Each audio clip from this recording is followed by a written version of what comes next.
आज मैं आप लोगों को पढ़ाऊंगा किरचॉफ लॉ।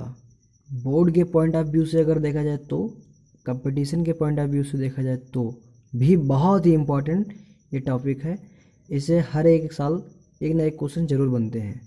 ठीक है, तो पढ़ते हैं हम किरचॉफ लॉ। किरचॉफ ने दो नियम दिए थे।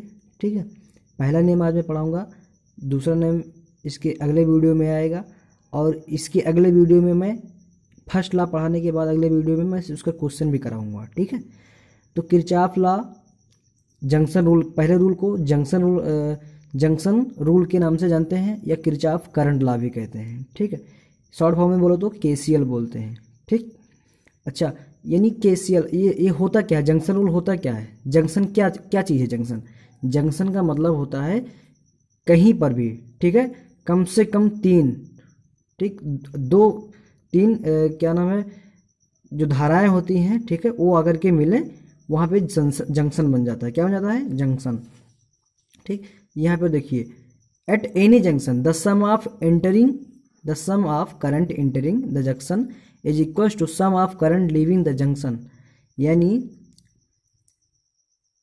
जंक्शन, किसी भी जंक्शन पर, यानी अभी मैंने बताया कि जंक्शन होता क्या है, तीन या तीन से अधिक, कम नहीं होने चाहिए वायर यहाँ पे मिलते हो। ठीक है, वहाँ पर क्या होता है?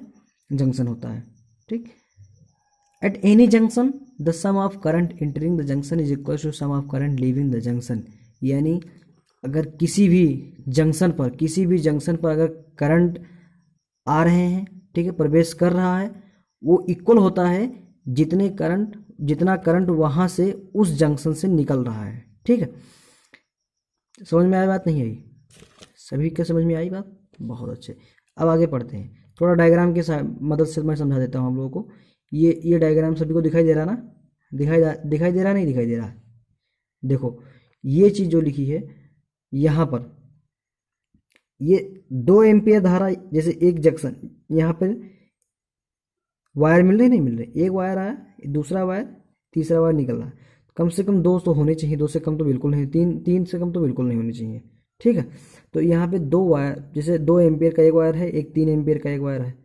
ठीक, ये इंटर कर रहा है, तो मैंने बोला क्या भी, at any junction the sum of current entering, यानी किसी भी जंक्शन पे जितना करंट इंटर कर रहा है, मतलब अंदर आ रहा है, वो इक्वल होता है जितना करंट बाहर निकल रहा हो। समझ में आई बात कि नहीं आई? Some of current leaving the junction, यानी सम मतलब उसको ऐड करना, जोड़ना है। ठीक है, जितना है वो, और उतने ही करंट जितना आता है उस जंक्शन पे, उतने ही करंट बाहर निकलता है। यानी यहाँ पर 2 एम्पियर, ये 2 एम्पियर, सॉरी, ये 2 एम्पियर, ये 3 एम्पियर, तो ये टोटल कितना हो जाएगा? आई इक्वल टू 2 + 3 यानी 5 एम्पियर। बात समझ में आई नहीं आई? बोलो, सभी लोगों की बात समझ में आई? बहुत अच्छे। जैसे ये वाला एक क्वेश्चन देख लो, एक जंक्शन है, एक यहाँ पर आ रहा है 3 एम्पियर है, ठीक, एक 2 एम्पियर है, ठीक है, एक 4 एम्पियर है, एक आई तुमको फाइंड करना है कि कितना मतलब करंट निकल रहा है। ठीक है, तो इंटरिंग द करंट इस जंक्शन से, देखो इस जंक्शन से इंटरिंग द करंट, ये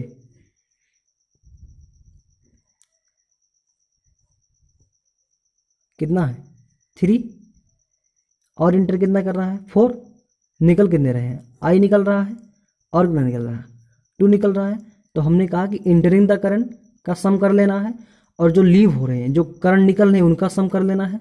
बस हमें करंट फाइंड, हमें मिल जाएगा करंट। ठीक है, तो क्या किया हमने, जो करंट इंटर कर रहा है 3 लिखा, जो करंट इधर से इंटर कर रहा है वहाँ पे 4 लिखा, इज इक्वल टू लिख दिया, जो करंट लीव कर रहा है, निकल रहा है, ये इसको ऐड कर लिया, तो इक्वल टू कितना आ गया? 5 आ गया। ये बात सबके समझ में आई नहीं आई? कमेंट में बेटा बता देना कि जो चीज़ समझ में नहीं है मैं फिर से बता दूंगा। ठीक है, इसके ऊपर मैं क्वेश्चन कराऊंगा और अच्छे से टॉपिक क्लियर हो जाएगी।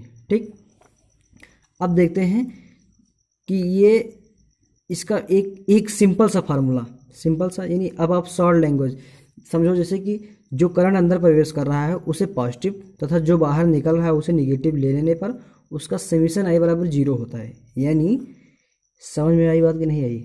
अभी तो समझ आया नहीं हमने, तो कैसे समझ में आएगी? बहुत बच्चे होशियार हैं, वो समझ गए होंगे। ठीक है, तो देखना, जैसे अभी हमने बताया कि जो करंट इंटर करता है उसका सम, और जो लीव करता है उसका सम, ये दोनों इक्वल होते हैं।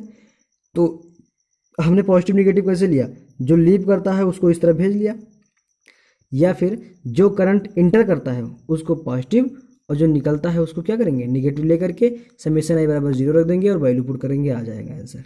ठीक है, अब देखते हैं कि ये जो करंट का, ये किरचॉफ का करंट लॉ जो है बेटा, केसीएल रूल जो है, ये किसके प्रिंसिपल पर बेस होता है। ठीक, तो ये रूल है principle of conservation of charge पर बेस होता है। ठीक,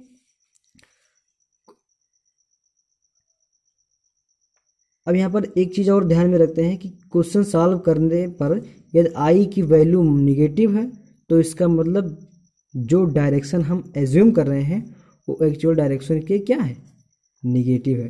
ठीक है, ये सारी चीज़ें जब मैं क्वेश्चन कराऊंगा, ठीक है, तो और ढंग से क्लियर हो जाएंगी। तब तक के लिए ऑल द वेरी बेस्ट, पढ़ाई करते रहें।